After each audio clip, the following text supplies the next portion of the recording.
Good evening and thank you for joining us. Thunder Bay City Council has once again changed course on the proposed indoor turf facility. Last night, a $38 million finance plan was approved, overturning last week's decision to cap building costs at $30 million.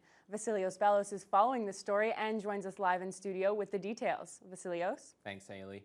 The approval came after a lengthy and at times heated discussion at City Hall. Those around the table clearly want the project to move forward in some capacity, though there's fear that continued delays are resulting in more cuts to the facility itself and added frustration amongst user groups. It's another change of heart regarding the next steps for the indoor turf facility. I don't want to deviate from this project, the size, the scope, and again, I just think it'll put another, we're going to lose another season for sure, and in my opinion. During Monday's meeting, City Council overturned last week's decision to cap construction costs on the proposed turf facility to $30 million, opting instead for a $38 million financing plan brought forward by Councillor Trevor Gertuga. That figure is expected to cover a facility that would meet the Ontario Building Code, but not the environmental certification Council previously pushed for. Last week's $30 million cap was proposed by Councillor Mark Bentz, who warns this isn't the first time Council's considered a price tag similar to what Gertuga put forward. Just like many around the table last term were prepared to spend 35 to 40 until the rubber hit the road, and we didn't move forward. We actually backed out of a tender. Not a good look on a community. Soccer Northwest was the organization that proposed the now preferred site next to the community auditorium and remains confident the hangar-style facility can be built for under $30 million. Speaking during the meeting, Soccer Northwest President Michael Veneziali even said his group would be willing to bridge the financing gap if the tender comes in higher. Councillor Dominic Pascalino stressed with so many user groups invested in the project, meaningful steps towards construction need to be made. 30 to 33 million, and it has to be the same field side. But if that's not going to get done, unfortunately, we're going to waste these people's time for almost 10 years. We're cutting away until something is just going to be a shell of what it started out to be. Others around the table, like Councillor Brian Hamilton, showed frustration with the constant delays and how they've reduced the scope of the project. Hamilton warns the higher price tag could be detrimental to other significant city projects down the road. Ton of facilities right now that need repair. We got, as soon as we leave this debate, we're going to have another thing on our desk that we're going to have to deal with. We're acting almost in a way that this is the only thing on our desks, and it absolutely is not. The $38 million financing approval could set up a competitive bidding process in the spring. Also on Monday's agenda, the ratification of the decision to penalize Councillor Rajni Agarwal after that June confrontation where she raised her middle finger. There was a push to reduce the pay cut for Agarwal from 30 days to 15, but that was lost on a 6-6 tie. Vasilios Bellos, TBT News. Also during last night's meeting, a push to better regulate short-term rentals in Thunder Bay. Council's approval means the city will now lobby the province to look at the industry more closely. The recommendation came from the Intergovernmental Affairs Committee after being pushed by Vice Chair and at-large Councillor Shelby Chung. It's being argued short-term rentals like Airbnbs negatively affect the housing stock due to the corporate ownership of short-term rentals. Chung says she's heard from a number of local residents who've raised concerns over the rentals. A decrease in housing availability. I've had people complain that, I'm not a real estate agent, but I've had people say, look, I've bid on a house, but I've been outbid by a numbered company. And then next thing you know, the other neighbor's telling me it's now an Airbnb. This happened to 3 properties just in my area. I can only imagine that the issue is much wider distributed.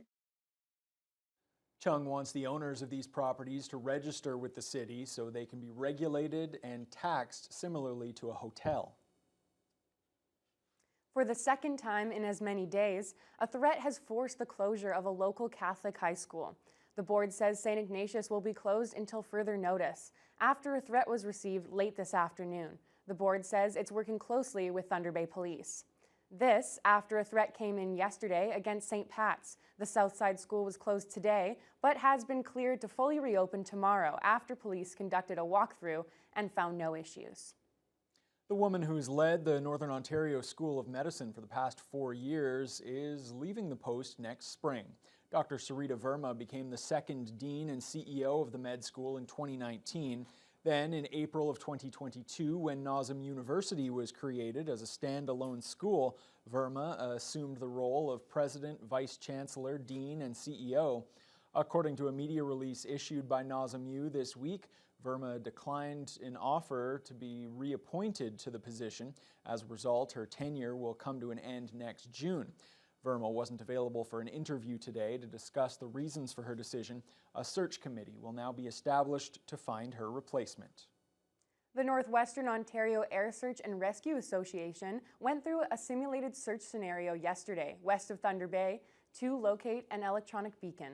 The exercise included a Hercules plane and an air search team to support the local ground searchers. Josh Morano has the story.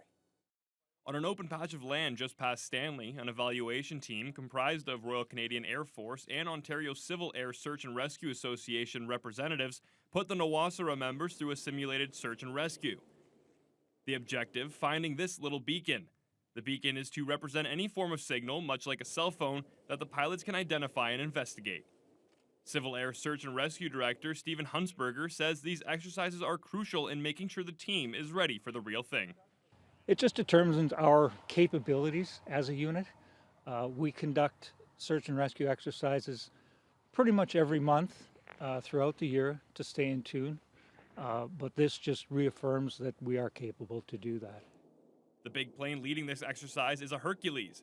Based out of the 435th Squadron in Winnipeg, the plane is piloted by members of the Air Force. Once it targets a location, 2 to 3 members drop from the plane. Then they determine the injury to the individual on scene, report back to the aircraft, and await an equipment drop. We participate with squadron support. It helps with the training of the military personnel, pilots, their SARTECs, those who jump to the search and rescue sites. And it helps them to gain more knowledge and accreditation for their own purposes. Based out of the Thunder Bay International Airport, NOASA currently has about 25 volunteer members serving a variety of capacities. Huntsberger urges people to look into the unit and consider joining up. Josh Morano, TBT News.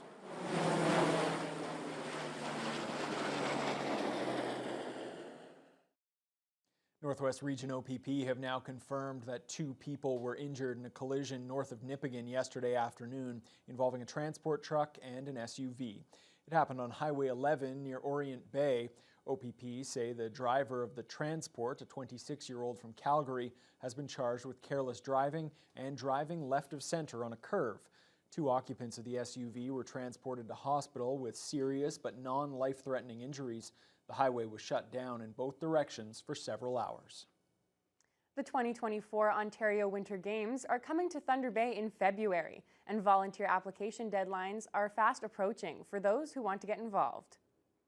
This Thursday is the last day to apply as the Winter Games Committee gets ready for one of the largest sporting events in the city's history.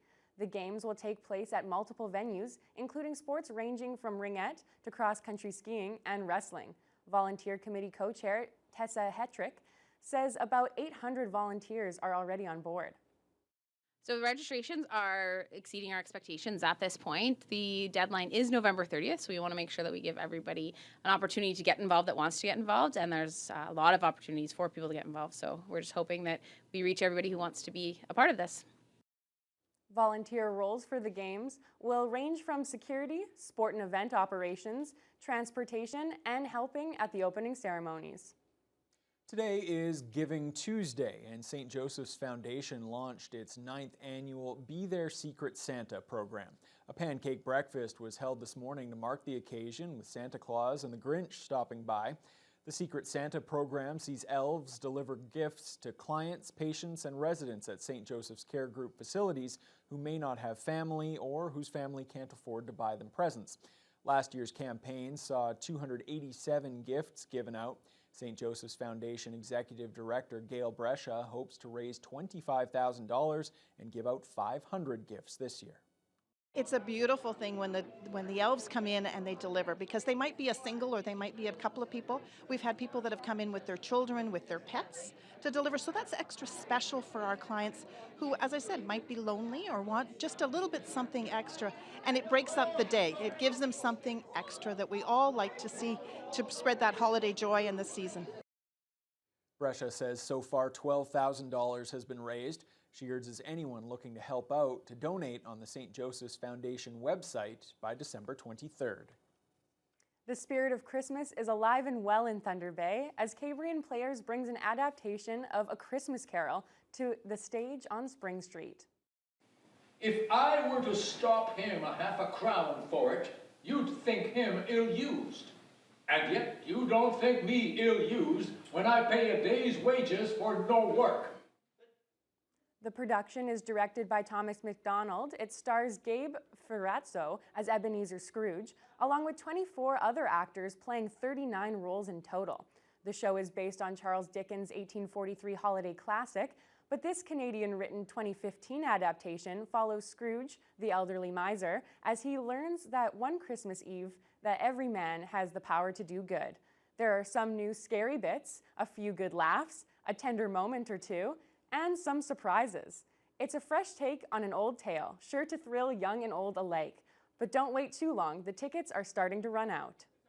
You're going to see all the things you've come to expect from A Christmas Carol. A miser on a journey of redemption, Tiny Tim, the spirits of Christmas, past, present, and future, and all the things that we want to see to put us in the mood for the holiday season.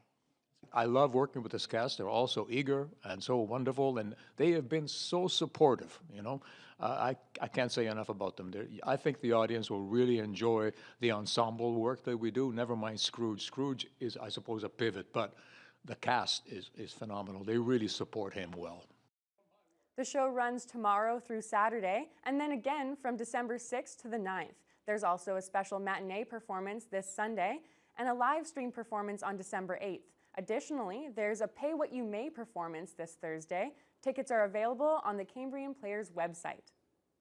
And we're getting to that time of year where you may want to take in a play in order to get out of the cold. Mitch, it was a chilly one once again today, but not quite as cool as we saw yesterday. Yeah, the temperature not as cold, but still feeling very cold, especially with the wind chill. In the morning, definitely heading outside when you're jumping in your cars, temperatures down to -17, feeling like -24 with the wind chill as the wind was making its way from the southwest from 5 to 14 kilometers. It did warm up slightly to around -6 for the high throughout the day, feeling like -11. But the seasonal temperature for this time of year is sitting just above that freezing mark. So today, a little bit colder, and we did see plenty of cloud coverage, so not a lot of sunshine seen in Thunder Bay. Now, there is some colder temperatures and possible snow on the way. As we can see, the wind is pushing farther east, bringing the snow over to Thunder Bay. It could be just a couple centimeters, but sticking around for a couple days. The cold also making its way to Thunder Bay. That's why we're seeing those -6 temperatures today and even colder temperatures yesterday. Now, as we head to the region, also fairly cold.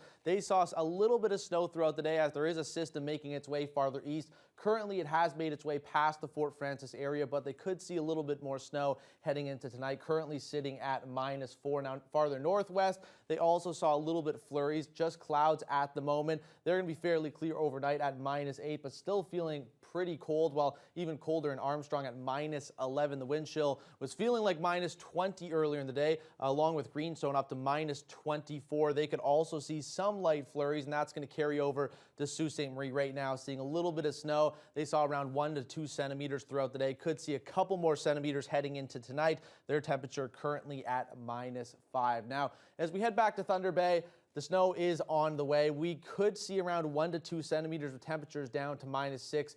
Feeling like -13. The wind's also going to be up from the southwest, 11 to 30 kilometers an hour. And even though it is getting a little bit cold and there is snow on the way, the temperatures are expecting to be back to seasonal later in the week, and I'll have details in just a second.